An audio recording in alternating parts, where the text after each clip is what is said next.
Bonjour les amis, j'espère que vous portez bien. Alors, je reprends mes vidéos sur ma page pour une lecture, qu'en fait une page consacrée au partage de mes lectures, au fait, comme j'ai déjà souligné dans mes précédentes vidéos, j'ai expliqué, je vous ai dit que à chaque fois que, bon, quand j'ai le temps, parce qu'en général, je lis beaucoup de livres, mais au fait, j'arrive pas tous à les résumer pas dans une vidéo, mais de temps en temps, quand j'ai un peu le temps, je vous fais une vidéo pour expliquer un peu et vous inciter surtout à aller lire ces ouvrages parce que c'est des ouvrages en tout cas très intéressants. Il y en a pas mal, hein, en fait. La lecture ne tue jamais. Au contraire, ça vous ouvre d'autres horizons. Ça vous permet d'entrer en contact avec d'autres mondes que vous connaissiez pas jusque-là. Mais surtout, ça vous permet de vous cultiver et de voyager en restant chez vous, en fait. Voilà, donc il n'y a pas meilleur au monde pour se cultiver et, et, et être au top que la lecture. La lecture vous ouvre, sérieusement, moi je peux le témoigner pour, euh, de par mon parcours, hein, parce que bon, maintenant j'arrive à voyager, je fais beaucoup de voyages peut-être, mais avant c'était pas le cas quand j'étais encore petit, parce que moi la passion de la lecture, je l'ai eu depuis l'enfance, je l'ai eu de mon père, et après, bon voilà, ça a grandi, et quand j'ai commencé à faire mes voyages, quand je suis devenu avocat, j'ai fait mes voyages, au fait, je n'étais pas si étonné que ça, je n'étais pas si surpris que ça, parce que la plupart des choses que je voyais à l'extérieur, j'avais l'impression de l'avoir déjà vécu, alors qu'en vérité, c'était mes premiers voyages, donc du coup, c'était parce que je lisais beaucoup, je m'imprégnais beaucoup, enfin, je me retrouvais dans des situations comme des situations de réalité, où j'avais l'impression, dans un roman, comme on le voit souvent dans un roman, tu as l'impression, la description faite dans le roman par l'auteur vous donne l'impression d'être vraiment, voilà, là, voilà, d'avoir vécu les choses avec le narrateur ou l'auteur, pourquoi pas. Donc voilà, donc du coup, aujourd'hui, je vais revenir sur un ouvrage que j'ai déjà publié, mais que j'ai pas pu faire la vidéo. J'ai déjà publié depuis très longtemps. Ça remonte à une année ou un peu, même un peu plus. C'est un ouvrage écrit par Henry Kissinger. Henry Kissinger, ça, cet ouvrage-là, c'est un ouvrage en deux tomes. Voilà, les deux ouvrages-là. Les deux ouvrages, voilà. C'est deux ouvrages qui totalisent en tout un peu plus de 1500 pages.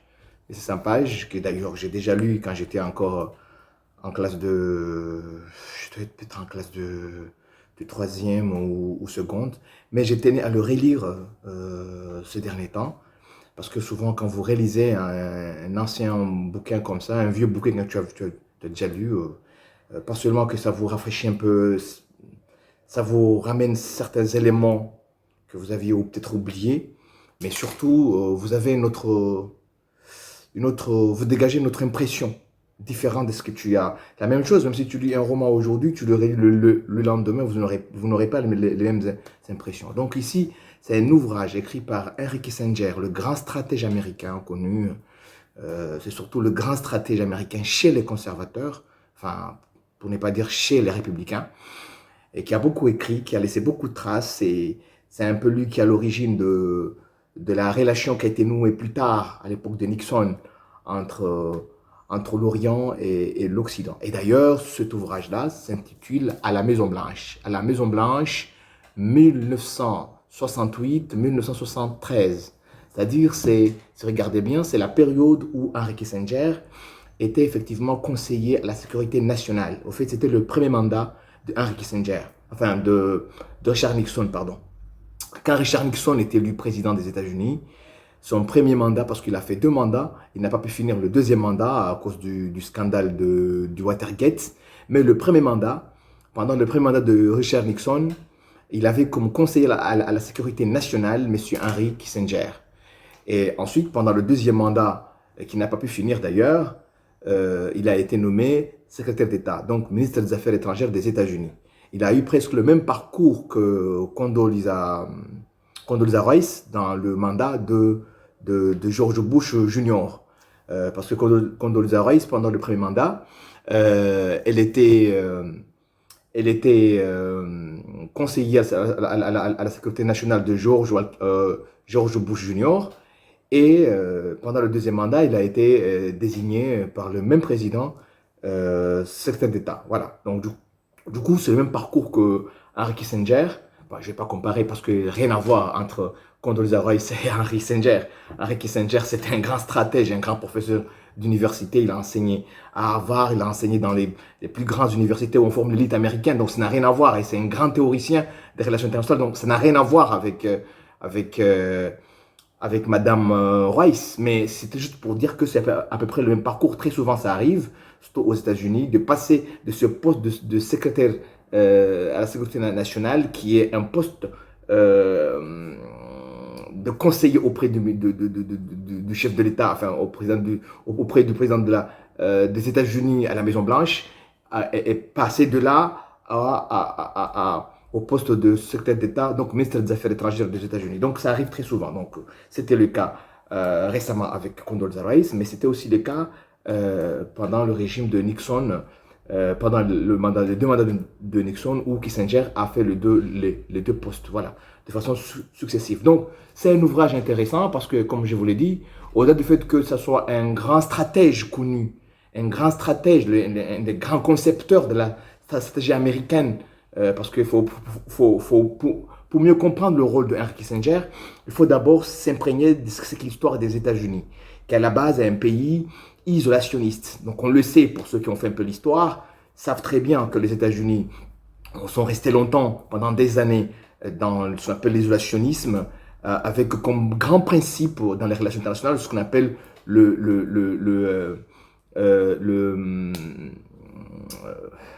j'ai oublié le terme, voilà. Bon, bref, c'est un grand principe qui voulait que les États-Unis ne s'occupent que des affaires internes des États-Unis et que le seul moment où ils sortent de leur territoire, c'est juste pour sécuriser leurs intérêts dans la région, c'est-à-dire les États américains. Voilà, c'est le moment où les États-Unis s'occupaient des relations étrangères, c'est quand il s'agit de protéger leurs précarés au niveau Il y avait une théorie là-dessus, ça ne me revient pas, mais bon, ça va revenir avec le temps. Donc, il a fallu des années pour que les États-Unis sortent de leur isolationnisme. Ça a commencé avec, bien sûr, la Seconde Guerre mondiale, à l'époque de Roosevelt, quand il a fallu convaincre l'opinion publique américaine pour aller faire la guerre aux côtés des Américains, aux côtés des Européens, des Alliés, contre Hitler et contre Mussolini. Mais surtout, ça s'est accentué, ça s'est plutôt... ils sont vraiment sortis de cet isolationnisme avec l'arrivée de Kissinger au pouvoir, surtout de Nixon au pouvoir plutôt, aidé par Henry Kissinger, parce que Henry Kissinger est connu comme étant le grand architecte des relations internationales, parce que c'est pendant son mandat de conseiller à la sécurité nationale qu'il a réussi effectivement à convaincre Nixon à nouer avec d'abord leurs grands rivaux en l'occurrence l'URSS à l'époque. À l'époque, c'était à l'époque de Brejnev, qui était secrétaire général du Parti communiste de l'Union soviétique, mais également à convaincre les États-Unis à nouer également avec les Chinois. Vous vous rappelez très bien que c'est en 71, par exemple, que les États-Unis ont reconnu la Chine et ont accepté à ce que la Chine continentale, puisse siéger au Conseil de sécurité, au poste permanent de la Chine au Conseil de sécurité en expulsant Taïwan. Donc tout ça s'est passé pendant la période de Nixon comme conseiller à la sécurité nationale. Et tout ça a été bien expliqué dans cet ouvrage, d'où l'intérêt d'aller le lire. C'est deux ouvrages, deux tomes. Mais surtout, c'est aussi l'occasion pour vous rappeler également que cet ouvrage est intéressant aussi d'un point de vue de comment dirais-je, du point de vue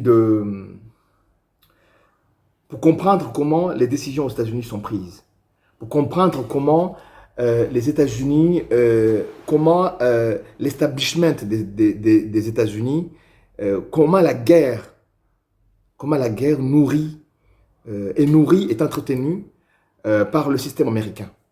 Parce que dans cet ouvrage, si vous le lisez, vous verrez également, parce que c'est pendant la même période, le premier mandat de Nixon, que les Américains ont signé la paix. On commence en tout cas les négociations qui devaient aboutir plus tard au retrait des Américains du Vietnam. Donc, on voit un peu tout ce qui a été préparé, tout ce qui a été fait pour faciliter, pour permettre le retrait des Américains du Vietnam, du bourbier vietnamien. D'ailleurs, on connaît très bien la guerre du Vietnam. C'est une des guerres qui ont façonné la stratégie militaire du monde. En fait, c'est une des dernières grandes batailles menées avec des grands chefs de guerre. On connaît l'histoire, donc voilà. Donc, mais également, vous verrez également pas mal de choses. Vous avez pas mal de crises qui ont été gérées à l'époque. Par exemple, Sofiogo, qui est une base militaire cubaine, où on avait soupçonné que les Russes voulaient également, les Russes voulaient, après la première crise de Cuba à l'époque de Khrouchtchev, ont voulu également installer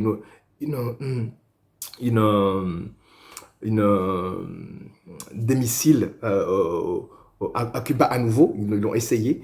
En tout cas, c'est une crise qui est méconnue, mais en fait qui a été bien expliquée, bien détaillée ici, pas la crise des années 60, connue comme étant la crise de Cuba, mais c'était une deuxième crise qui exactement pareille, qui a eu lieu pendant la période de Nixon, pendant le premier mandat de Nixon, et comment tout ça a été géré. Il faut aussi voir comment eux aussi, ils ont également géré leurs relations là-dedans. On va voir comment ils ont géré leurs relations avec les alliés de l'OTAN, les alliés européens. Donc, et surtout, il faut aussi voir les théories, précisément le théorie du linkage qui a été, c'est un principe qui a été théorisé par Nixon dans ses ouvrages, dans ses ouvrages, où il expliquait clairement comment l'Amérique peut lier ses différents intérêts, comment il crée des liens entre les différents intérêts, de sorte que pour conclure avec un pays, il doit également tenir compte des autres éléments. C'est-à-dire qu'ils ne sont pas là pour séparer les choses, mais tout est lié ensemble. Donc, ce qu'on appelle le linkage, c'est un terme génétique, mais qui a été utilisé par Henry Kissinger ainsi que Nixon pour montrer que tout est lié chez les Américains. Si ce pays a un problème avec les États-Unis sur tel domaine, on ne va pas seulement régler ce problème par rapport à ce domaine uniquement, mais il faut également lier les autres problèmes qui mettent les États-Unis en difficulté avec ce pays. C'est-à-dire, on n'a pas à séparer les choses, mais c'était bon. Et pourtant, il y a eu des efforts qui ont été faits dans la relation Est-Ouest à l'époque, parce qu'il faut aussi l'admettre qu'il y a eu quand même... voilà. Donc, c'est pendant cette période-là, d'ailleurs, que le président Nixon a rendu visite pour la première fois dans l'histoire de la guerre froide, a rendu visite aux autorités soviétiques à Moscou, mais il a également rendu visite aux autorités chinoises à Beijing, à Pékin. C'est-à-dire pour la première fois dans la guerre froide, après la Seconde Guerre mondiale, un chef d'État américain a rendu visite à ses rivaux, à ses ennemis communistes chez eux. Donc on va voir le rôle joué par Henry Kissinger dans la préparation de ces visites. Voilà. Et c'est intéressant. Donc je vous incite vivement à aller lire ces ouvrages, des ouvrages édifiants pour connaître un peu la mentalité américaine dans la géopolitique mondiale, parce que c'est part de là que les bases de la relation géopolitique américaine, la relation internationale américaine avec les autres pays a été construite, ont été construites. Les bases ont été construites pendant cette période. Donc, c'est un ouvrage à la Maison-Blanche, 1968-1973, c'est un ouvrage fondamental pour comprendre cela. Donc, je vous incite vivement à aller le lire et vous ne le regretterez pas.